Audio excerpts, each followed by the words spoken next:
Okay. Senator Tito Soto on Senate leadership.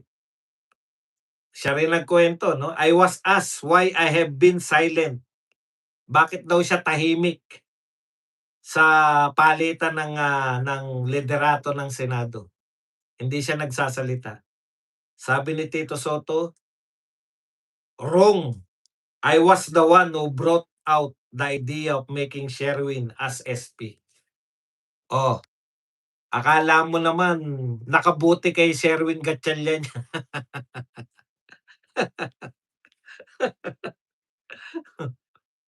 Alam mo Tito Soto, panira ka ng kampanya, eh. Akala mo naman yung sinabi mo na ikaw yung utak para maging, Senate President si Win Gatchalian, ay, nakatulong kay Sherwin? Hindi. Panira ka ng diskarte ni Sherwin Gatchalian. Ikaw nga ang inayawan, eh. Dapat hinayaan mo na lang si Sherwin Gatchalian na magkampanya. Eh, problema sinabi mo ikaw palang utak niyan. 'Di ano iisipin ng mga tao, sunod-sunuran lang 'yan sa'yo si ano, sunod-sunuran lang sa'yo si Sherwin Gatchalian 'pag naging ano kasi dalawa lang ang bumaliktad okey na sana, eh. Eh, ngayon sinabi mo ikaw ang utak niyan, 'di parang tuta niyo lang si Sherwin Gatchalian lumalabas, kahit hindi naman gano'n. Oh, puwede naman na talagang naisip ni Sherwin Gatchalian na puwede na ako maging Senate President. Ang problema, hindi rin naman mag-iimbestiga 'yan. Ngayon pa lang hindi na siya nagsabi na mag-iimbestiga siya, eh. 'Yun po ang kailangan ng Pilipinas. Makontra natin, wala na tayong magagawa diyan, eh. Na-impeach na si VP Sara, magta-trial na kayo. Hindi na po mapipigilan yung impeachment. Imbestigahan din natin yung mga magnanakaw, hindi lang po ang mga Duterte ang iniimbestigahan.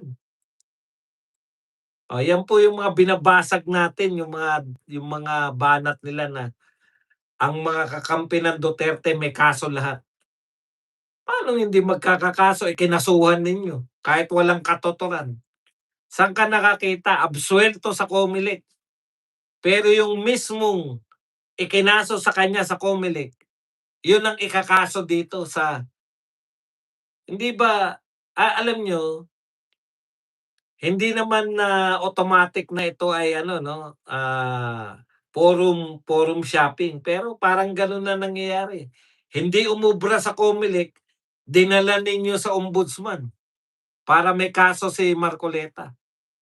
Una niyong balak kay Marcoleta, matanggal siya sa pagiging senador dahil campaign contribution, paglabag sa campaign contribution law o kung ano man ang tawag diyan sa batas na 'yan. Nung binasura ng COMELEC, tinik sa lalamunan niyo, tinik tinik sa inyong paa at kahit saang parte ng katawan ninyo tinik si Marcoleta, gusto niyo na ngayon matanggal. Gusto niyo ng tanggalin sa pagiging senador, kinasuhan niyo na. Gusto niyo na ipakulong si Marcoleta. Nga naman 'pag nakakulong si Marcoleta, hindi na kayo makokontra. Magaling din mag-isip, eh. Okey, pero alam niyo po, think positive pa rin po tayo. Kasi minsan nakaka-depress na, eh. Ang problema ganito, "Ayoko na." Ganito kadalasan ng nangyayari po sa mga Duterte supporter. Ramdam natin yung ginagawa kala Senator Bato, kala Pastor Quiboloy, sa lahat po, kala Harry Roque, kay, Respicio, pati kay Kiko Barsaga, kay Lebiste. Ngayon si Bongo pa, si Senator Bato. Ramdam natin, eh, dinadamdam natin. Kung minsan po, ako nararamdaman ko rin, eh. Ramdam ko rin yung galit na talagang hindi naman natin madi-deny kasi tao lang tayo, eh. Pero minsan tignan po natin yung attitude ng mga Duterte, partikular si VP Sara. gayahin po natin sila. Sila nakakatawa pa, sila kaya po nilang mabuhay pa, bagamat matindi na. Ano na 'yan, sila na talaga yung sinesentrohan. Hmm. I-convert po natin na may pag-asa pa kasi 'pag problema po natin, dinamdam po natin 'yan, nilagay natin sa dibdib natin, binuo natin sa utak natin, pressure natin ang sarili natin, stress na stress tayo, tapos bigla tayong susuko, "Ayoko na." Okey naman yung magpahinga kayo. Ayoko na muna makinig ngayong araw na 'to ng balita kasi stress na stress ako, okey po yun. Pero 'pag nakapagpahinga kayo, isipin niyo rin po na 'pag hinayaan niyo lang po yang mga 'yan, 'no, 'pag hinayaan niyo lang sila lahat, talagang maririndi po kayo. Tapos susuko na lang kayo, "Ayoko na, 'di na ako mangangampanya, ayoko na ng pulitika." Tayo talo dun. Magpahinga lang po 'pag stress na. Katulad ng ginagawa ko minsan ayokong mag-vlog, ipinapahinga ko, eh. Kasi lahat 'to stressor 'to lahat, eh.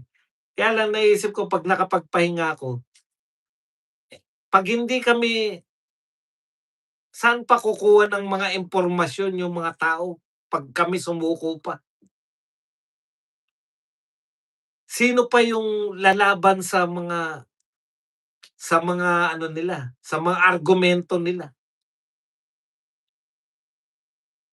Ang media natin nililigaw na lahat ng mga argumento niya. Pinalalabas nila na si Bato ay tumatakas sa batas. Kaninong batas? Kaya laban lang. Kumbaga, 'wag tayong 'wag tayong, magpahinga lang tayo, tapos laban lang uli. Dapat kasama tayo kasi 'yan lang po ang tanging paraan natin, kontrahin natin yung kanilang mga maling, pagpapalaganap sa mamamayang Pilipino. Totoo yun, ako nararamdaman ko 'yan, 'pag minsan hindi ako nagba-vlogs. Sabihin ko tutulog ko na lang muna, paggising ko, oh, eto na naman, na-renew ka na naman. Ang importante ngayon, masuportahan ninyo yung mga Duterte vloggers. Alam niyo malaking bagay ang panonood ninyo. Kasi una, naaarmasan kayo papaano niyo sasagutin yung mga kolentong na mga troll, 'di ba? Et cetera, et cetera. Okey.